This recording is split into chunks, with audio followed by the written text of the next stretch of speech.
कैसे आप? I hope आप सब बहुत अच्छे होंगे। हम बात कर रहे थे भारतीय नागरिक सुरक्षा संहिता के बारे में।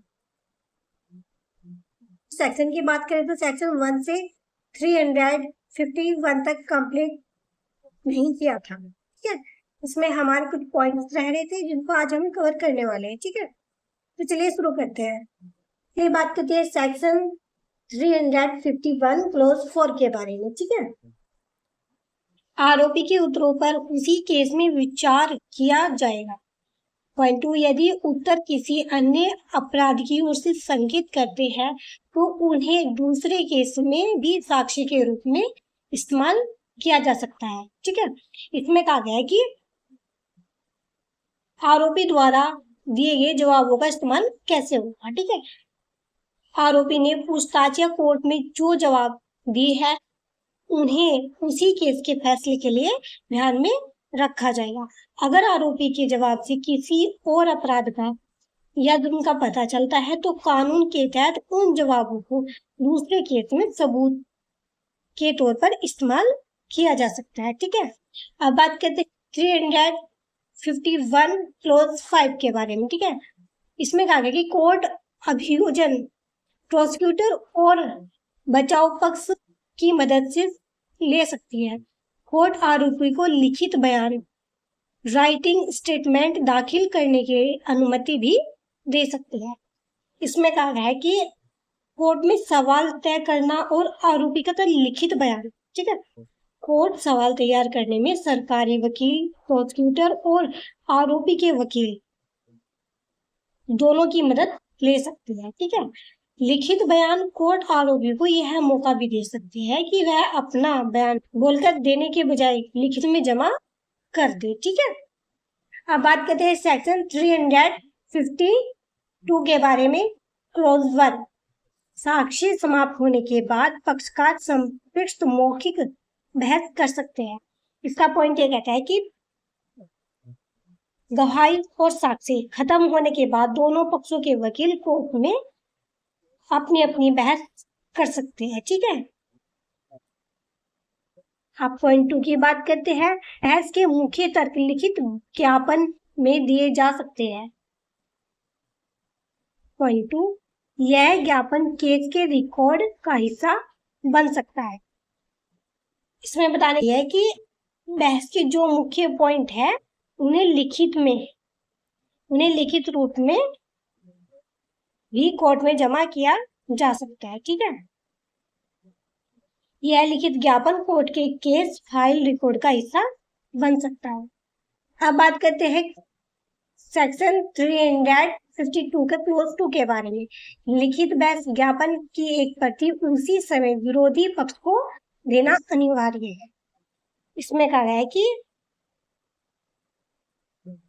विपक्ष पार्टी को बहस की कॉपी देना, मतलब जब कोई पक्ष अपनी लिखित बहस या ज्ञापन कोर्ट में देता है तो उसकी एक कॉपी तुरंत विरोधी पक्ष मतलब दूसरी पार्टी के वकील को देना जरूरी होता है। ठीक है, अब बात करते हैं सेक्शन 352 का क्लोज 2 के बारे में। स्थगन पॉइंट है, केवल लिखित बहस दाखिल करने के लिए सामान्य तारीख नहीं मिलेगी। पॉइंट 2, विशेष कारण होने पर ही कोर्ट कारण लिखकर स्थगन दे सकती है। इसका क्लोज 3 कहता है कि केस की तारीख आगे बढ़ाना, मतलब तारीख पे तारीख। ठीक है, इसमें कहा है कि केवल लिखित बहस जमा करने के बहाने कोर्ट से अगली तारीख नहीं मांगी जा सकती है। अगर बहुत ही कोई ठोस या विशेष कारण हो तभी जज कारण लिखकर अगली तारीख दे। ठीक है,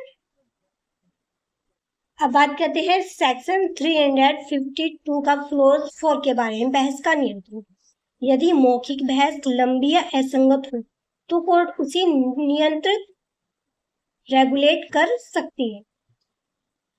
इसका क्लोज 4 कहता है कि कोर्ट द्वारा बहस की सीमा तय करना, मतलब अगर वकील की जवाबी बहस बहुत ज्यादा लंबी खींच रही हो या केस से भटकी हुई हो तो कोर्ट उसे रोक सकती है, नियंत्रित कर सकती है। ठीक है, अब बात करते हैं सेक्शन 353 क्लोज 1, अभियुक्त सक्षम साक्ष्य। पॉइंट है, आरोपी अपनी रक्षा में सवै गवाही दे सकता है। पॉइंट 2, वह शपथ लेकर अपने विरोध आरोपी का खंडन कर सकता है। इसमें कहा गया है कि आरोपी का खुद अपनी गवाही देना, मतलब आरोपी अपनी बेगुनाही साबित करने के लिए खुद कटघरे में खड़े होकर गवाही दे सकता है। ठीक है, वह कसम खाकर अपने ऊपर लगे आरोपों को झूठा साबित करने के लिए बयान दे सकता है। इसके कुछ महत्वपूर्ण पॉइंट्स हैं, उनके बारे में डिस्कस कर लेते हैं। आरोपी को उसकी लिखित इच्छा के बिना गवाही के लिए नहीं बुलाया जाए। गवाही न देने पर उसके खिलाफ कोई प्रतिकूल टिप्पणियां, उदाहरण, ऐसा कहने का मतलब है कि आरोपी का खुद अपनी गवाही देना। यहाँ पे कहा गया है कि आरोपी को गवाही के लिए मजबूर न करना, आरोपी को उसकी अपनी लिखित सहमति के बिना गवाही देने के लिए मजबूर नहीं किया जा सकता है। अगर आरोपी खुद गवाही देने से मना कर देता है तो कोर्ट या पुलिस यह नहीं मान सकती है कि चूंकि यह गवाही नहीं दे रहा है इसलिए यह दोषी ही होगा। ठीक है, अब बात करते हैं क्लॉज 2 के बारे में। अन्य कार्रवाइयों में सबसे पॉइंट है धारा 101, 126, 129 तथा अध्याय 10 एवं अध्याय 11 भाग घ की कार्रवाइयों में भी व्यक्ति सवै साक्षी बन सकता है। पॉइंट 2, धारा 127, 128, 129 के कार्रवाइयों में गवाही न देने पर उसके खिलाफ कोई प्रतिकूल टिप्पणी या अवधारणा नहीं होगी। इसका क्लॉज 2 कहता है कि दूसरी कानूनी प्रक्रिया में गवाही का नियम, ठीक है, मतलब धारा 101, 126, 129 तथा अध्याय 10, 11 की कार्रवाइयों में भी आरोपी व्यक्ति खुद गवाही दे सकता है। धारा 127, धारा 128 का पॉइंट कहता है कि धारा 127 और धारा 128, धारा 129 की कार्रवाई में जो भी गवाही न देने पर उसके खिलाफ कोई नकारात्मक धारणा नहीं बनाई जा सकती है। ठीक है, अब बात करते हैं सेक्शन 354 के बारे में। प्रकटन के लिए दबाव निषेध। आरोपी से जानकारी निकलवाने के लिए वचन, धमकी या किसी भी प्रकार का दबाव नहीं डाला जाएगा। पॉइंट 2, जहां धारा 343 और धारा 344 में दिए गए अपवाद लागू होंगे। इसमें कहा गया है कि सच उगलवाने के लिए दबाव या जोर जबरदस्ती पर रोक लगाना। ठीक है, मतलब आरोपी ने कोई भी जानकारी या राज उगलवाने के लिए उस पर कोई दबाव, धमकी या किसी भी तरह का दबाव नहीं बनाया जाएगा। इसमें सिर्फ धारा 343 और धारा 344 में दिए कानूनी अपवाद ही लागू होंगे। ठीक है, अब बात करते हैं सेक्शन 355 के बारे में। कुछ मामलों में अभियुक्त की अनुपस्थिति में जांच और विचारण किए जाने के लिए उपबंध। ठीक है, क्लोज 1, यदि न्यायाधीश मजिस्ट्रेट को कारण अभिलिखित करते हुए यह संतोष हो कि अभियुक्त की व्यक्तिगत उपस्थिति न्याय के हित में आवश्यक नहीं है या अभियुक्त न्यायालय की कार्रवाई में बराबर विघ्न डालता है, और यदि ऐसे अभियुक्त का प्रतिनिधित्व अधिवक्ता द्वारा किया जा रहा है तो न्यायाधीश मजिस्ट्रेट पॉइंट ए उसे उसकी उपस्थिति में अभिमुक्ति दे सकता है। पॉइंट बी उसकी अनुपस्थिति में जांच विचारण करने के लिए अग्रसर हो सकता है। पॉइंट सी कार्रवाइयों के किसी तारीखबद्ध क्रम में उसकी व्यक्तिगत उपस्थिति का निर्देश दे सकता है। इसमें कहा गया है कि जब आरोपी किसी वजह से कोर्ट नहीं आ पा रहा है या आने में परेशानी पैदा कर रहा है तो इसका क्लोज 1 कहता है कि जब आरोपी का वकील कोर्ट में मौजूद हो, यदि मजिस्ट्रेट को लगता है कि न्याय के लिए आरोपी का हर तारीख पर आना जरूरी नहीं है या आरोपी बार बार कोर्ट की कार्रवाई में रुकावट, विघ्न डाल रहा है, तो अगर वकील कोर्ट में है तो कोर्ट कारण लिखकर आरोपी को व्यक्तिगत रूप से हाजिर होने से छूट दे सकती है। ठीक है, उसकी गैर मौजूदगी में भी केस की जांच और ट्रायल जारी रख सकती है। जरूरत पड़ने पर आगे के किसी भी चरण में उसे खुद उपस्थित होने का आदेश दे सकती है। ठीक है, अब इसके क्लोज टू की बात करते हैं। यदि ऐसे मामले में अभियुक्त का प्रतिनिधित्व अधिवक्ता द्वारा नहीं किया जा रहा है या न्यायाधीश मजिस्ट्रेट का विचारण है कि अभियुक्त की व्यक्तिगत उपस्थिति आवश्यक है, तो यदि वह ठीक समझे तो कारण अभिलिखित करते हुए कि वह पॉइंट ऐसी जांच विचारों को स्थगित कर सकता है या पॉइंट बी आदेश दे सकता है कि ऐसे अभियुक्त का मामला अलग से लिया जाए या विचारित किया जाए। इस धारा के प्रयोजन के लिए अभियुक्त की व्यक्तिगत उपस्थिति में श्रव्यदर्शी साधनों के माध्यम से उपस्थिति भी सम्मिलित है। इसका क्लोज टू कहता है कि जब आरोपी का वकील भी मौजूद न हो, अगर आरोपी के पास वकील नहीं है या कोर्ट को लगता है कि आरोपी का हाजिर होना बहुत जरूरी है, तो कोर्ट लिखित में कारण दर्ज करेगी, केस की जांच या विचारों को स्थगित कर सकती है, या अगर केस में एक से ज्यादा आरोपी है तो एक आरोपी का मामला अलग करके बाकी का ट्रायल चला सकती है। ठीक है, इस धारा के तहत वीडियो कॉन्फ्रेंसिंग या ऑडियो विजुअल माध्यम से आरोपी की उपस्थिति को भी व्यक्तिगत उपस्थिति ही माना जा सकता है। ठीक है, अब बात करते हैं सेक्शन 356 के बारे में। उद्घोषित अपराधी की अनुपस्थिति में जांच विचारण और निर्णय।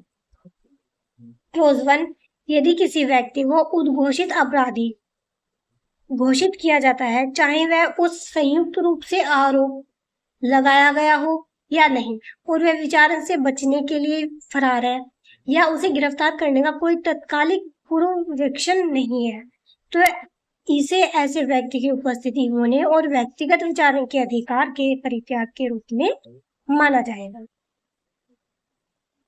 और न्यायालय कारण अभिलिखित करते हुए न्याय हित में ऐसी रीति में और ऐसे प्रभाव के साथ मानो वह उपस्थिति या इस संहिता के अधीन विचारण के लिए अग्रसर होगा और निर्णय सुनाएगा, परंतु न्यायालय तब तक विचारण प्रारंभ नहीं करेगा जब तक कि आरोपी की विवेचना की तारीख से 90 दिन की अवधि की समाप्ति नहीं हो जाती। सेक्शन 356 कहता है कि यह भगोड़े अपराधियों के लिए बनाए गए हैं जो गिरफ्तारी से बचने के लिए भाग जाते हैं। ठीक है, तो इसका क्लोज 1 कहता है कि सुनवाई और फैसले का अधिकार। यदि किसी व्यक्ति को कानूनी उद्घोषित अपराधी मतलब भगोड़ा साबित कर दिया गया है और वह फरार है, उसके तुरंत पकड़े जाने की कोई उम्मीद नहीं है, तो कोर्ट यह मानेगी कि आरोपी ने कोर्ट में आने और अपना केस लड़ने के अधिकार को खुद छोड़ दिया है। ठीक है, और आरोपी गैर मौजूदगी में ही सुनवाई पूरा करेगा और निर्णय या सजा सुनाएगा। ठीक है, कोर्ट यह कार्रवाई आरोपी तय होने की तारीख से 90 दिन बीतने के बाद भी शुरू करेगी। कोर्ट यह कार्रवाई आरोप तय होने की तारीख से 90 दिन बीतने के बाद ही शुरू करेगी। ठीक है, अब क्लोज 2 की बात करते हैं। न्यायालय यह सुनिश्चित करेगा कि निम्नलिखित प्रक्रियाएं धारा 1 के अधीन कार्रवाई से पहले अनुपालित की गई है। ठीक है, नंबर 1, कम से कम 30 दिन के अंतराल पर लगातार 2 गिरफ्तारी वारंट को जारी करना। नंबर 2, उद्घोषित अपराधी से विचारणा के लिए न्यायालय के समक्ष उपस्थित होने की अपेक्षा करते हुए और उसे सूचना देते हुए कि यदि वह ऐसे प्रकाशन के तारीख से 30 दिन के भीतर प्रस्तुत होने में असफल रहता है तो उसकी अनुपस्थिति में विचारण किया जाएगा। उसकी अंतिम ज्ञात निवास स्थान पर परिचालित राष्ट्रीय स्थानीय दैनिक समाचार में प्रकाशन। पॉइंट 3, उसके नातेदार या मित्र यदि कोई हो को विचारण के प्रारंभ होने के बारे में सूचना देगा। पॉइंट 4, उस ग्रह या वह स्थान जिसमें ऐसा व्यक्ति मामूली तौर पर निवास करता है कि किसी सदस्य स्थान पर विचारण के प्रारंभ होने के बारे में सूचना चिपकाना और उसके अंतिम ज्ञात निवास के जिले के पुलिस स्टेशन में प्रदर्शन। इसका क्लोज टू कहता है कि कार्रवाई शुरू होने से पहले 4 प्रक्रिया करना बहुत जरूरी होता है। फरार अपराधी के खिलाफ उसकी गैर मौजूदगी में केस चलाने से पहले कोर्ट में 4 कदम उठाने ही होते हैं। ठीक है, पहला हो गया कम से कम 30 दिनों के अंतर पर लगातार 2 अरेस्ट वारंट जारी करना। दूसरा, आरोपी के इलाके में चलने वाले राष्ट्रीय स्थानीय अखबार में यह सूचना छपवाना कि वह 30 दिनों के अंदर कोर्ट में पेश हो, वरना उसकी अनुपस्थिति में केस चलाकर फैसला सुना दिया जाएगा। ठीक है, तीसरा है कि उसके दोस्तों या रिश्तेदारों को यदि कोई हो केस शुरू होने की खबर देना। चौथा यह है कि आरोपी के आखिरी जाने पहचाने घर के बाहर नोटिस चिपकाना और उसके जिले के पुलिस स्टेशन में नोटिस लगवाना। ठीक है, इसकी क्लोज 3 की बात करते हैं, जहां उद्घोषित अपराधी का किसी अधिवक्ता द्वारा प्रतिनिधित्व नहीं किया जाता है तो उसके लिए राज्य के वेबसाइट पर अपनी प्रतिरक्षा के लिए एक अधिवक्ता का प्रबंध किया जाएगा। इसका क्लोज 3 कहता है कि अगर फरार आरोपी का कोई वकील नहीं है तो राज्य सरकार अपने खर्च पर उसकी रक्षा के लिए एक वकील तय करेगी। ठीक है, क्लोज 4 की बात करते हैं, यदि सक्षम न्यायालय ने अभियोजन के साक्ष्यों की परीक्षा की है और उनके अभिसाक्ष्यों को अभिलिखित किया है तो ऐसे अभिसाक्ष्य उद्घोषित अपराधी के विरुद्ध साक्ष्य में दिए जाएंगे। यदि उद्घोषित अपराधी गिरफ्तार होकर या उपस्थित होकर न्यायालय के समक्ष आता है तो न्यायालय न्यायहित में उसे ऐसे साक्ष्यों की परीक्षा करने की अनुमति दे सकता है जो उसकी अनुपस्थिति में लिए गए। इसका क्लोज 4 कहता है कि सरकारी गवाहों के बयान को आरोपी के खिलाफ रिकॉर्ड कर लिया जाएगा। मतलब अगर आरोपी बाद में गिरफ्तार होकर आ जाता है तो न्यायहित में कोर्ट उन गवाहों से दोबारा पूछताछ की इजाजत दे सकती है। ठीक है, अब बात करते हैं क्लोज 5 के बारे में, जहां तक वे हादसे को साक्ष्य को अभिसाक्ष्य और परीक्षा संवेदनशील इलेक्ट्रॉनिक साधनों अधिमान मोबाइल द्वारा अभिलिखित की जाएगी और रिकॉर्डिंग को न्यायालय द्वारा निर्देशित रीति में सुरक्षित रखा जाएगा। इसका क्लोज 5 कहता है कि गवाहों के बयान मोबाइल या इलेक्ट्रॉनिक साधनों से रिकॉर्ड किए जाएंगे और इनकी रिकॉर्डिंग को सुरक्षित रखा जाएगा। ठीक है, अब बात करते हैं क्लोज 6 के बारे में। धारा 1 के अधीन विचारण प्रारंभ होने के बाद अभियुक्त की स्वेच्छा अनुपस्थिति विचारण जिसके अंतर्गत निर्णय सुनाया जाएगा सुनाया जाना भी है जारी रखने को नहीं रोकेगी, चाहे उसकी अनुपस्थिति में निर्णय हो जाए और बाद में वह गिरफ्तार होकर उपस्थित हो जाए। इसका क्लोज 6 कहता है कि एक बार अगर ट्रायल शुरू हो गया है तो आरोपी के भागने आने पर भी विचारण और निर्णय सजा रुकेंगे नहीं। ठीक है, क्लोज 7, इस धारा के अधीन निर्णय के विरुद्ध तब तक अपील नहीं होगी जब तक उद्घोषित अपराधी सभी अपीलीय न्यायालय के समक्ष उपस्थित न। उद्घोषित के विरुद्ध कोई अपील निर्णय की तारीख से 3 वर्ष के बाद नहीं होगी। इसका क्लोज 7 कहता है कि जब तक उद्घोषित अपराधी खुद कोर्ट के सामने पेश नहीं होता है वह ऊपरी कोर्ट में अपील नहीं कर सकता है। ठीक है, क्लोज 8, राज्य अधिसूचना द्वारा धारा 84 की उपधारा 1 में उल्लेखित किसी फरार व्यक्ति पर इस प्रकार के इस धारा के उपबंधों का विस्तार कर सकेगा। इसका क्लोज 8 कहता है कि राज्य सरकार अधिसूचना जारी करके धारा 84 का क्लोज 1 के तहत किसी फरार व्यक्ति पर इन नियमों को लागू कर सकती है। ठीक है, अब बात करते हैं सेक्शन 357 के बारे में। प्रक्रिया जहां अभियुक्त कार्रवाई को नहीं समझता।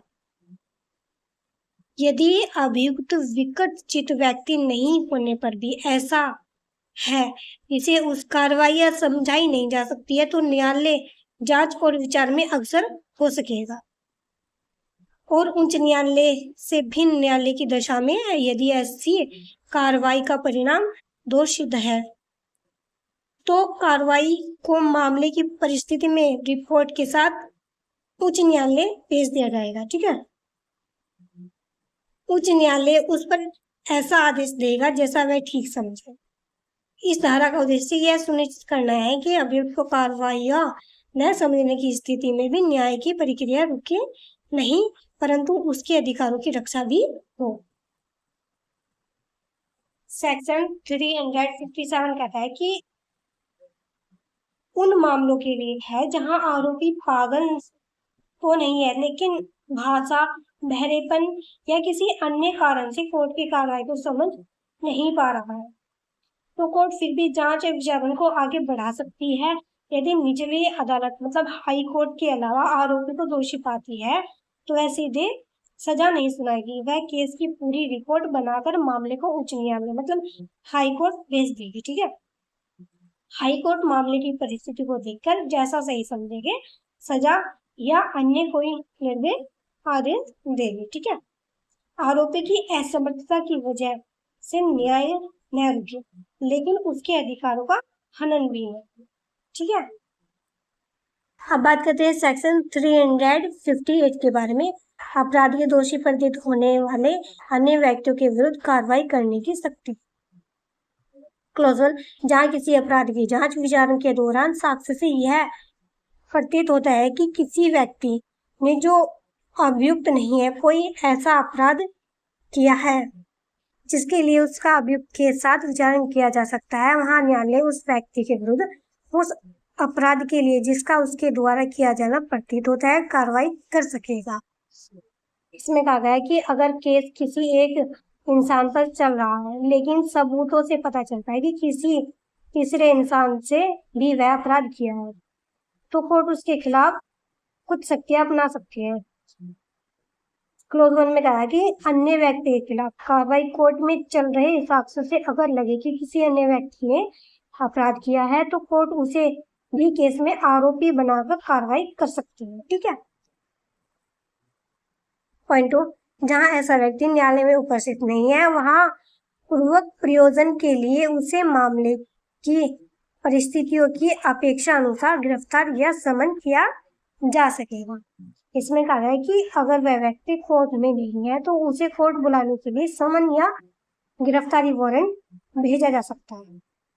पॉइंट 3, कोई व्यक्ति जो गिरफ्तार या समन न किए जाने पर भी न्यायालय में उपस्थित है ऐसे न्यायालय द्वारा उस अपराध के लिए जिसका उसके द्वारा किया जाना प्रतीत होता है जांच या विचारण के प्रयोजन के लिए निरुद्ध किया जा सकेगा।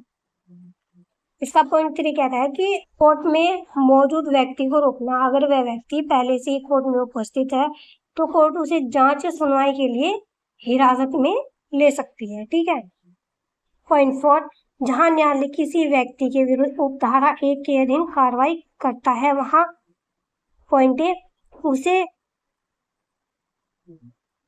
पृथक रूप से अभियुक्त किया जा सकेगा। पॉइंट बी, उसे न्यायालय में उसका विचारण किया जा सकेगा। पॉइंट सी, यदि आवश्यक हो तो उस अपराध का विचारण बाद में किया जा सकेगा। पॉइंट डी, उसके विरुद्ध की गई कार्रवाई मूल अभियुक्त के विरुद्ध कार्रवाई को प्रभावित नहीं करेगी। इसका पॉइंट 4 कहता है कि उसके लिए अलग से भी आरोपी की तरह केस चलाया जा सकता है या उसे उसी ट्रायल समान केस में शामिल करके विचार किया जा सकता है। अगर जरूरत हो तो उसके खिलाफ सुनवाई बाद में भी शुरू की जा सकती है। नए व्यक्ति के जुड़ने से मूल मतलब पुराने अभियुक्त के खिलाफ चल रही कार्रवाई पर कोई बुरा असर नहीं पड़ेगा। ठीक है, अब बात करते हैं हम सेक्शन 359 के बारे में, अपराधों का समूह। नंबर 1, नीचे दी गई सारणी के माध्यम से दोस्तों में निर्दिष्ट भारतीय न्याय संहिता 2023 की धाराओं के अधीन दंडनीय अपराधों का समूह उस सारणी के तृतीय स्तंभ में उल्लेखित व्यक्ति द्वारा किया जाएगा। ठीक है, सेक्शन 359 कहता है कि आपसी समझौता या राजीनामा करना, मतलब अगर पीड़ित और आरोपी के बीच समझौता हो जाता है तो कोर्ट केस वही समाप्त या खारिज हो जाता है। ठीक है, भारतीय न्याय संहिता 2023 के तहत जिन अपराधों की सूची दी गई है उनका समझौता मतलब सारणी टेबल के तीसरे कॉलम में बताए गए व्यक्ति द्वारा ही किया जा सकता है। ठीक है, तो बात करते हैं नंबर 1 के बारे में।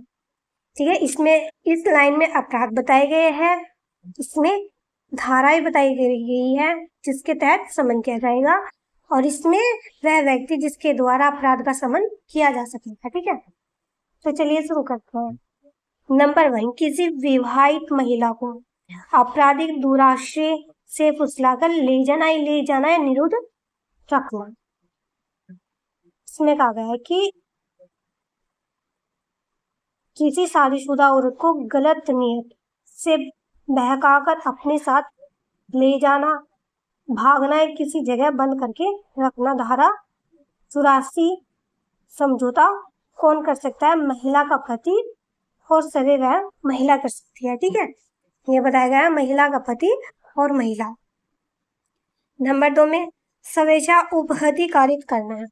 धारा 115 का उपधारा 2 कौन समझौता कर सकता है? वह व्यक्ति जिसके उपहति कारित की गई है, मतलब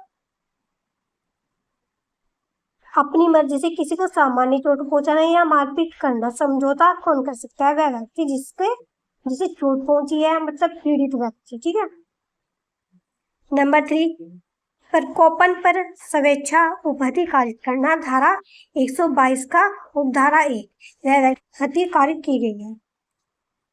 इसमें समझौता कौन कर सकता है?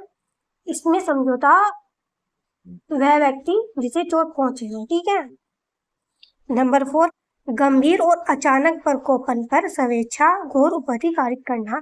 धारा 122 की उपधारा 2 वह व्यक्ति जिसे उपहति कारित की गई है, मतलब अचानक और बहुत गंभीर उकसावे में आकर किसी को गंभीर चोट जैसे हड्डी तोड़ना आदि पहुंचाना। समझौता कौन सा कर सकता है? वह व्यक्ति जिसे गंभीर चोट पहुंची है। ठीक है, नंबर 5 किसी व्यक्ति का सदोष अवरोध या परिरोध। धारा 126 की उपधारा 2 127 उपधारा 2 वह व्यक्ति जो अवरुद्ध परिरोध किया गया है। इसमें समझौता कौन कर सकता है? इसमें समझौता वह व्यक्ति जिसे रोका गया था या बंद किया गया था, मतलब किसी व्यक्ति का रास्ता जबरदस्ती रोकना अवरोध कहलाता है। ठीक है, उसे किसी सीमित जगह में बंद करके रखना। तो इसमें कहा गया कि समझौता कौन कर सकता है? वह व्यक्ति जिसे रोका गया था या बंद किया गया था। ठीक है, नंबर 6 किसी व्यक्ति का 3 या अधिक दिनों के लिए सदोष परिरोध। धारा 127 की उपधारा 2 परिरोध व्यक्ति। इसमें कहा गया है कि किसी व्यक्ति को 3 दिन या उससे ज्यादा समय के लिए गैर कानूनी तरीके से बंद करके रखना। इसमें समझौता कौन कर सकता है? इसमें परिरोध व्यक्ति जिसे बंद रखा गया था। ठीक है,